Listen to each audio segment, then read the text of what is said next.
महाराष्ट्राचे आराध्य दैवत छत्रपती शिवाजी महाराज यांच्या तिथीनुसार होणाऱ्या शिवजयंती निमित्त भव्य मिरवणूक सोहळ्याचे आयोजन वर्ष 5वे शनिवार दिनांक 23 मार्च 2019 रोजी। ठिकाण शिवसेना शाखा वार्ड क्रमांक 5 डोनेवाडी वांगणी पश्चिम येथून दुपारी 3 वाजता।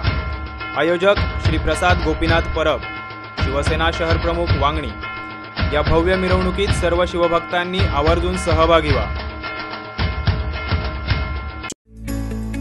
निसर्गाच्या कुशीतील स्वप्नातील घर आता नेरळमध्ये। श्री साई सृष्टी पॅराडाईज, निसर्गरम्य माथेरानच्या पायथ्याला श्री बालाजी इन्फ्रास्ट्रक्चरचा प्रकल्प, सर्व सुविधांयुक्त।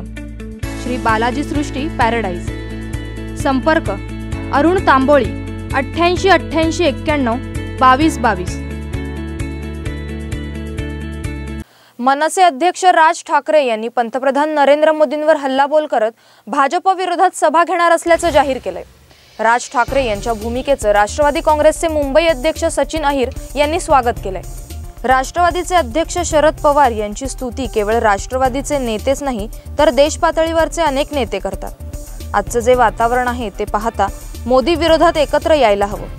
विरोधी पक्षातील सर्व नेते असो किंवा मग राज ठाकरे, आमचे ते स्टार प्रचारक आहेत, असं सचिन अहिर म्हणाले। सन्माननीय राज ठाकरे यांनी घेतलेली भूमिकेचं आम्ही या निमित्ताने स्वागत करतो।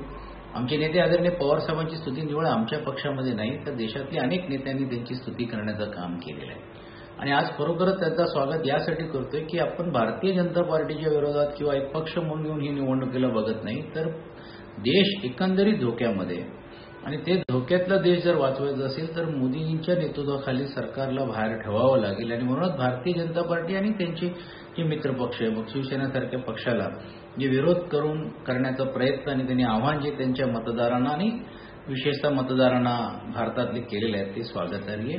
आम्ही त्यांना त्या दृष्टिकोनातून बघतोय। मनसे अध्यक्ष राज ठाकरे यांनी लोकसभा निवडणुकीबाबत भूमिका जाहीर केली। युती किंवा आघाडी यामध्ये आपल्याला रस नसून फक्त मोदीमुक्त भारत हे ध्येय असल्याचं त्यांनी जाहीर केले। यापुढच्या माझ्या सर्व सभा या मोदी शहा यांच्या विरुद्ध असतील। येणारी लोकसभा निवडणूक ही मोदी शहा विरुद्ध संपूर्ण देश अशी असेल, असंही राज ठाकरे म्हणाले होते। त्यावर शालेय शिक्षण मंत्री विनोद तावडे यांनी राज ठाकरेंवर बोचरी टीका केली। काँग्रेस राष्ट्रवादीचा पाठिंबा घेऊन त्यांनी कुठेतरी एक जागा लढावी आणि आपलं डिपॉझिट वाचवून दाखवावं, असं आव्हान विनोद तावडेंनी दिलं।